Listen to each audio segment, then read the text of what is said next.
ممبر شریف پر تشریف فرما باوقار علماء کرام، معزز سامعین، دور دراز سے آئے ہوئے تمامی مہمانان کرام، السلام علیکم ورحمۃ اللہ تعالی وبرکاتہ۔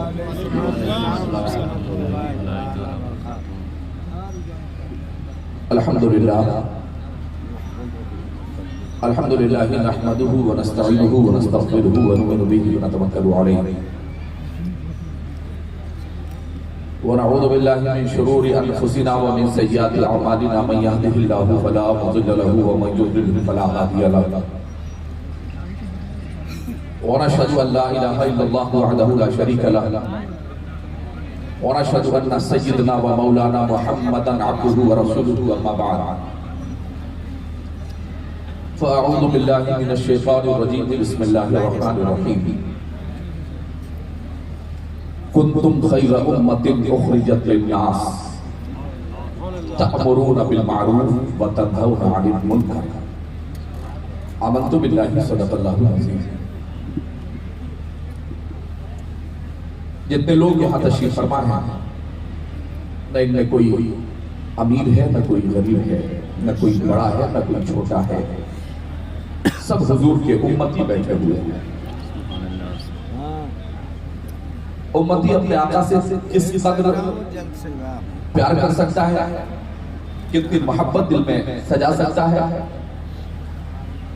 گفت و شنید سے پہلے ادب کے ساتھ بارگاہ رسالت میں ہدیہ درود پاک پیش کر لیں۔ اللہم صلی علی محمد سیدنا و مولانا محمد بارک وسلم، طب القلوب و دوائها و عافیت الابدان و شفائها و نور الابصار و ضیائها و آلہ و صحبہ دائما ابدا۔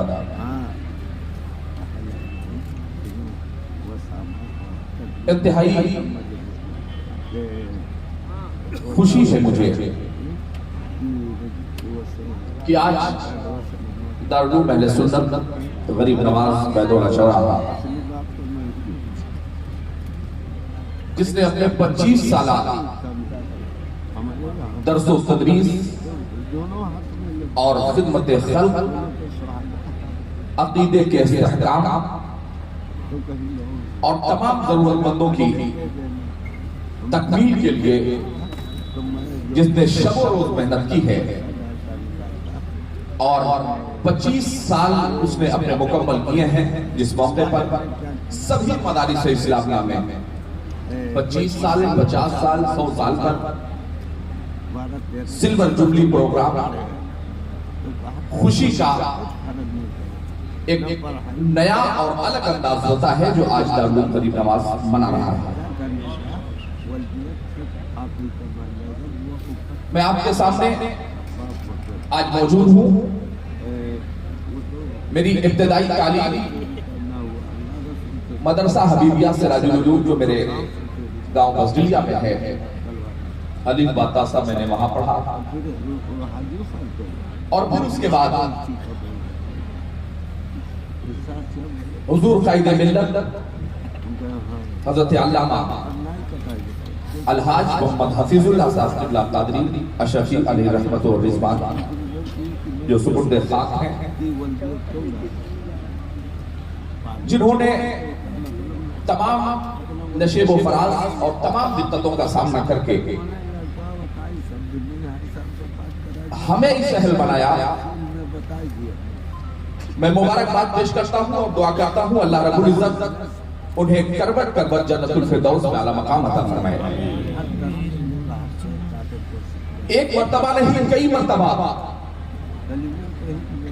انہوں نے اس بات کا اعلان کیا کہ اگر میرے بعد میری زبان بن کر کوئی گفتگو کرے گا تو ارباب کی شخص میں میرا بیٹا موجود ہے۔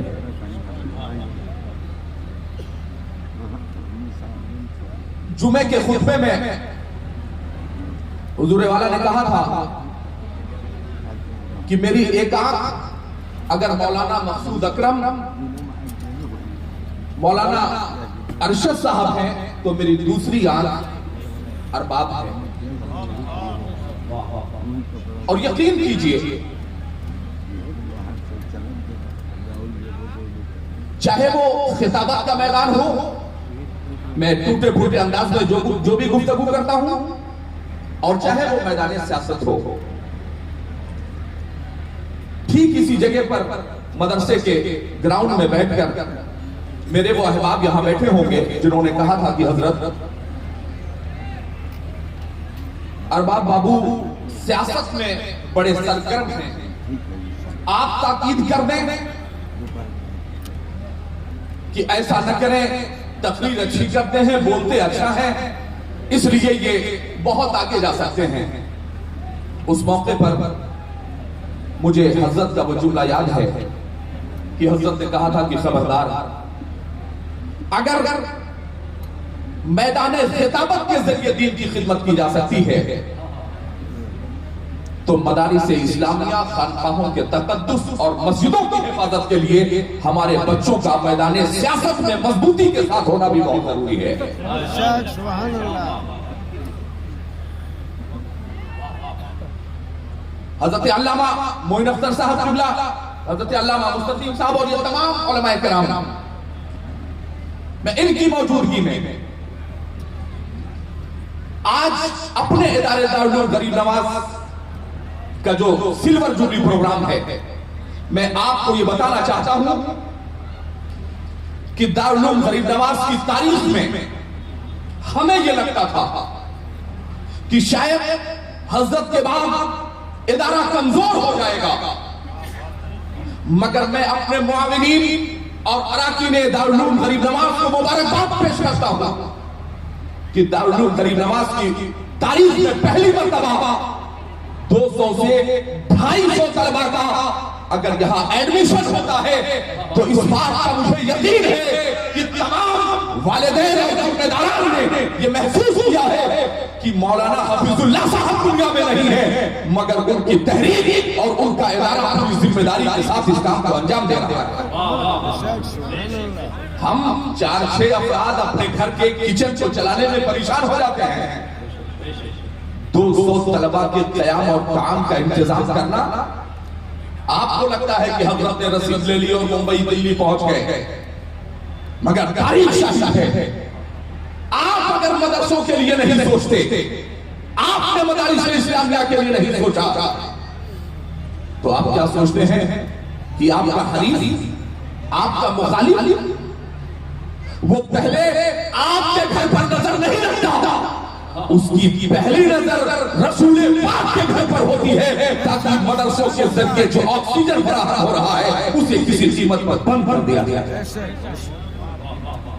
ان ممالک کی تاریخ اٹھا کر دیکھ لیجئے، جن مدرسوں میں، جن ممالک میں مدارس اسلامیہ موجود تھا تو بچوں کو نماز کا طریقہ، وضو کا طریقہ، غسل کا طریقہ، حلال اور حرام کی تمیز، جائز اور ناجائز، یہ تمام چیزیں سکھائی جاتی تھی، مگر چن چن کر کے بانی اسلام کے تمام محبین اور چاہنے والوں کو اس بات کا بار بار سامنا کرنا پڑا کہ آپ کو کسی بھی قیمت پر ہمارے ملک سے یا تو باہر جانا ہوگا اور یا تو آپ کو سزائیں برداشت کرنی پڑیں گی. کس نے یہ کام کیا؟ اسی ڈومریا گنج کی تاریخی سرزمین پر معاملہ آیا تھا قرآن کریم کی 26 آیات کے بدلنے کا. تمام دانشور، تمام ڈاکٹر، انجینئر، پروفیسر خاموش تھے. میدان عمل میں اگر نکل کر کسی نے مضبوطی کے ساتھ اپنی بات رکھی تھی تو قائد ملت حضرت علامہ الحاج محمد حفیظ اللہ علیہ الرحمہ نے بات رکھی تھی اسی ڈومریا گنج کے کنیا انٹر کالج کے میدان میں. اور بھی تمام مسلک کے تمام ذمہ داران میدان میں نکلے تھے. مگر میں آپ سے پوچھنا چاہتا ہوں کہ ایمانداری کے ساتھ بتائیے گا، ابھی محترم افضال صاحب نے کہا کہ بھائی ارباب صاحب اعلان کر دیجئے کہ اگر حضرات علماء کرام نے کھانا کھا لیا ہو تو زینت اسٹیج ہو جائیں. آپ انجن کی حیثیت رکھتے ہیں، قوم اگر ڈبے کی حیثیت رکھتی ہے تو آپ انجن کی حیثیت رکھتے ہیں۔ آپ کو دیکھ کر ایک اچھا اثر لے کر کے عوام یہاں سے جائے گی کہ ہمارے حضرت خود ہی ڈسپلن میں ہیں، مگر جو میرے دل کا درد ہے اور جو میں آپ کے سامنے بیان کرنا چاہتا ہوں اسے سمجھنے کی کوشش کیجیے گا۔ بڑی ہوشیاری کے ساتھ آپ سے چند سو سالوں پہلے عیسائیوں نے مذہب اسلام کی تعلیم کو بالکل الگ اور ماڈرن ایجوکیشن کو بالکل الگ کر دیا بڑی حکمت کے ساتھ۔ اس کا نقصان یہ ہوا کہ کوئی دانشور انسان، پڑھا لکھا آدمی علی گڑھ مسلم یونیورسٹی سے، جامعہ ملیہ سے، ڈی یو سے، کہیں سے بھی آتا ہے، اسے یہ لگتا ہے کہ مولانا لوگ ٹائم پورا کر رہے ہیں، 8-10 سال کھائیں گے پیئیں گے پھر رسید لے کر کے چندہ کریں گے، کام ہو جائے گا۔ یہ وہ محسوس کر رہے ہیں جو پڑھے لکھے لوگ ہیں، دنیاوی اور اصلی تعلیم جن کے پاس ہے۔ اور مولانا صاحب کیا سوچ رہے ہیں؟ مولانا صاحب سوچتے ہیں کہ صاحب یہ تو گمراہ لوگ ہیں، یہ فاسق اور فاجر لوگ ہیں، صاحب انہیں تو دین کا کوئی علم ہی نہیں، انہیں تو مذہب کی کوئی جانکاری ہی نہیں۔ ایک دوسرے کے بارے میں یہ غلط فہمی پیدا ہے کہ یہ تو گمراہ ہے، اس نے تو دنیاوی تعلیم حاصل کی ہے، اس کے رہنے نہ رہنے کا کوئی مطلب ہی نہیں ہے، یہ حلال اور حرام بھی نہیں جانتا۔ اور جو یونیورسٹی سے پڑھ کے آ رہا ہے وہ مسکرا کے کہتا ہے کہ اتنا افسوس ہوتا ہے۔ ہم نے کہا کس بات کا؟ کہنے لگے حضرت کسی مال کے دروازے پر گیٹ پر جائیے، مولانا صاحب کھڑے ہوتے ہیں دیر تک اور دیکھتے ہیں کہ پش کرنا ہے کہ پل کرنا ہے۔ مولانا صاحب کو یہ بھی نہیں پتا ہے پش کیا ہوتا ہے پل کیا ہوتا ہے، یعنی وہ عالم دین کو یہ سمجھ کے مذاق اڑا رہا ہے کہ پش اور پل کا مطلب بھی مولانا صاحب کو نہیں پتا ہے۔ وہ یہ سوچ رہا ہے کہ مولانا صاحب اگر بینک میں بھی جاتے ہیں تو اپنے فارم کو بھروانے کے لیے کسی پڑھے لکھے نوجوان سے التماس کرتے ہیں بابو تھوڑا سا فارم کر دیجئے۔ وہ اس بات کا مذاق اڑا رہا ہے کہ صاحب مولانا صاحب اسٹیشن پر کھڑے ہوتے ہیں، ٹرین گزر جاتی ہے، مولانا صاحب کو پتہ بھی نہیں چلتا ہے کہ ہماری ٹرین کا نمبر کیا ہے اور کس پلیٹ فارم پر آ رہی ہے۔ ایمانداری کے ساتھ ذرا آپ مجھے بتائیے گا، دونوں کے اندر کمی نہیں ہے مگر دونوں غلط فہمی میں جی رہے ہیں۔ خدا کی قسم ان دنیاوی اور دینی تعلیم کو الگ کر کے عیسائیوں نے یہ مسائل دیا تھا کہ نہ یہ عالم دنیا کی برابری کر سکے اور یہ دنیا کی تعلیم حاصل کرنے والا نہ کبھی دین کے بارے میں جانکاری حاصل کر سکے، ایک دوسرے کا دونوں مذاق اڑاتے رہے۔ میں نے اس سے پہلے بھی آپ کو بتایا ہوگا کہ دنیا یہ سمجھتی ہے کہ تقریروں کا مطلب یہ ہے، ارباب فاروقی کے کہنے کا مطلب یہ ہے کہ اپنے سارے بچوں کو عالم دین بنا دیا جائے۔ نہیں محترم، ذرا سلطان محمد فاتح کی تاریخ نگاہوں کے سامنے رکھیں۔ کئی ممالک پر برسم اسلام کو بلند کرنے والا وہ عظیم مجاہد جس نے بستر مرگ پر لیٹ کر کے آخری وقت میں اعلان کیا تھا، اپنی افواج کو بڑی تیزی کے ساتھ جس نے میدان میں نکالا تھا اور نکالنے کے بعد آخری وقت میں ان کے راتھائی پر، ان کے ران پر ایک گھوڑا نکل آیا۔ عیسائی ڈاکٹر نے بڑی ہی حکمت کے ساتھ، بڑی ہی سازش کے ساتھ سلطان محمد فاتح کے اس گھوڑے پر زہر آلود تمام آلات اس نے چلا دیے، بلیڈ زہر آلود تھا، زہر میں بجھایا ہوا تھا، اسے اس نے چیرا۔ آخری وقت میں سلطان محمد فاتح نے کہا تھا جہاں ایک طرف ہمارے بچوں کو مجاہد ہونا چاہیے، جہاں ایک طرف ہمارے بچے کو عالم دین ہونا چاہیے، وہی دوسری طرف ہمارے بچے کو بہترین ڈاکٹر بھی ہونا چاہیے، ماہر انجینئر بھی ہونا چاہیے، ماہر پروفیسر اور لیکچرر بھی ہونا چاہیے، شاندار تاجر بھی ہونا چاہیے۔ حضرات اب ذرا تاریخ نگاہوں کے سامنے رکھیں، ہمارے کہنے کا مطلب یہ نہیں ہے کہ آپ کی تعلیم، آپ کی ڈگریاں بیکار ہیں، مگر جب تم اپنی ڈگری سے ہماری ڈگری کا موازنہ کرو گے، جب تم اپنی ڈگری سے ہماری ڈگری کا مقابلہ کرنا چاہو گے تو تم اپنی ڈگری کے لیے کوئی مضبوط دلیل لے کر کے آؤ گے۔ تمہارے کالج کے پروفیسر، تمہارے کالج کا پرنسپل آئے گا، وہ کہے گا صاحب ٹاپ کلاس کا یہ بیٹا ہے جس نے ہمارے کالج سے انجینئرنگ کی ہے، جس نے ڈاکٹری کی ہے، جس نے عمدہ جو عہدے پروفیسر سے اپنے آپ کو بٹھانے کے لیے مضبوطی کے ساتھ تیاری کی ہے، مگر تاریخ شاہد ہے آپ کے کالج کا پرنسپل بولے گا مگر ہماری تعلیم کے لیے مصطفیٰ جان رحمت کا قول موجود ہے۔ میرے مصطفیٰ ارشاد فرماتے ہیں خیرکم من تعلم القرآن وعلمہ، تم میں سب سے بہتر وہ ہے جو قرآن سیکھے اور قرآن کو سکھائے۔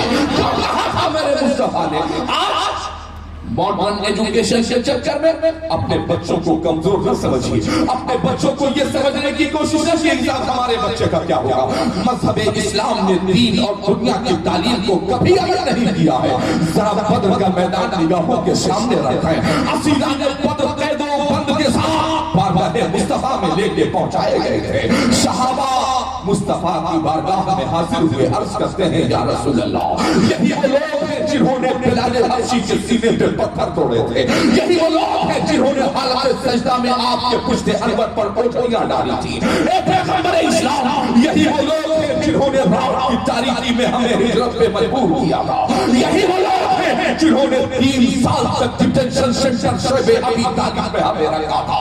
اے والد اسلام، آج انہیں کیا سزا دی جائے گی؟ پیغمبر اسلام نے مجلس شورا بٹھایا تھا۔ سنو، ہر کام میں مشورہ کرنا، اپنے بڑے بزرگوں سے مشورہ کرنا، یہ میرے پیغمبر کی سنت ہے۔ میرے مصطفیٰ فرماتے ہیں اے ابو بکر تمہاری کیا رائے ہے؟ عرض کرتے ہیں یا رسول اللہ میری رائے تو یہ ہے کہ فدیہ لے کر انہیں رہا کر دیا جائے۔ اللہ کے حبیب پوچھتے ہیں عمر تمہاری کیا رائے ہے؟ گرم طبیعت کے مالک تھے امیر المومنین، عرض کرتے ہیں خلیفہ دوم اللہ کے حبیب میری اگر مانے تو جو جس کا قریبی رشتہ دار ہے وہ اس کے گردن کو مار دے۔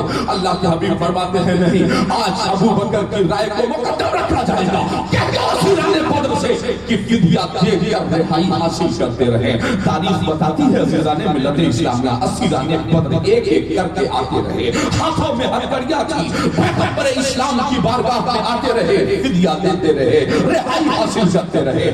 یہی وہ مقام ہے جہاں حضرت عباس آئے تھے تو کہا تھا میرے پاس تو کچھ بھی نہیں آئے، مگر میرے مصطفیٰ نے ارشاد فرمایا تھا اے چچا آپ کہتے ہو آپ کے پاس کچھ بھی نہیں ہے، ذرا ایک بات تو بتائیے جب آپ گھر سے چلے تھے جنگ کے ارادے سے کیا آپ نے اپنی بیوی میری چچی کو سونے کی ڈلی عطا نہیں کی تھی؟ کیا بٹوے میں رہ کر کے آپ نے یہ نہیں کہا تھا کہ میری زوجہ اگر میں آ گیا تو کوئی بات نہیں اور اگر نہیں آیا تو یہ فلاں فلاں کی امانت سے انہیں واپس کر دینا؟ تاریخ شاہد ہے بدر کے میدان میں جناب عباس نے کہا تھا کہ جو میرے گھر کے اندر کی خبر دے رہا ہو اس سے بہتر اور کوئی نبی نہیں ہو سکتا، اس سے بہتر کوئی پیغمبر نہیں ہو سکتا ہے۔ ہاتھ بڑھائیے مجھے منصب اسلام کیجیے۔ اسی کی ترجمہ امام احمد رضا خان فاضل کے بریلوی نے کیا تھا، اور کوئی تم سے رہا ہو والا جب خدا کی جنبہ تم پہ کروڑوں درود۔ ابھی آج سے چند دنوں کے پہلے شب معراج منایا ہے، سب سے داری کی ہے لوگوں نے، میں کہہ رہا ہوں کہاں کھڑے ہو جناب کے راستے پر؟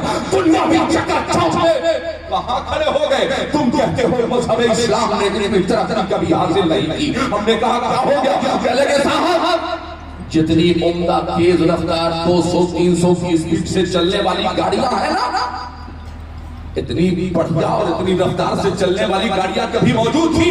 ہم نے کہا نہیں۔ کہنے لگے تو پھر ماننا پڑے گا کہ اسلام نے اتنی ترقی کبھی حاصل نہیں کی۔ ہم نے کہا آپ کو تاریخ پتہ ہی نہیں ہے، دنیا رہتے تک جتنی اسپیڈ کی گاڑیاں یہ ویگیانک سائنسداں دانشور بناتا رہے گا، خدا کی قسم اس سے کروڑوں اربوں درجے زیادہ اسپیڈ کے ساتھ اللہ نے اپنے محبوب کو معراج کی راہ بھیج دیا۔ ایک ہی پل میں مصطفیٰ گئے بھی ہیں آئے بھی ہیں، سفر بھی کیا ہے، بڑا لمبا واقعہ ہے، اسے میں یہ میرا ٹاپک نہیں ہے۔ حضرات آج کا نوجوان کہتا ہے صاحب مذہب اسلام نے اتنی ترقی کبھی حاصل نہیں کی۔ ہم نے کہا کیوں؟ کہ لگے صاحب یہ موبائل نہیں تھا، انٹرنیٹ نہیں تھا، کمپیوٹر نہیں تھا، یہ جدید آلات نہیں تھے۔ ہم نے کہا پھر آپ کو کیا لگتا ہے؟ کہ لگے صاحب پہلے تو یہ سب نہیں تھا، اب ہے۔ کسی کے ابا کا انتقال ہو جائے 1 مہینے بعد خبر ہوتی تھی، اب ابا کا انتقال ہو رہا ہے، لائیو دکھایا جا رہا ہے۔ بھیا آخری مرتبہ دیکھ لیجئے ابا کی آنکھیں بند ہو رہی ہیں، زمزم پلایا جا رہا ہے۔ ہم نے کہا تمہیں پتہ ہی نہیں آن لائن کا سسٹم یہ آج کا سسٹم نہیں ہے، پوچھو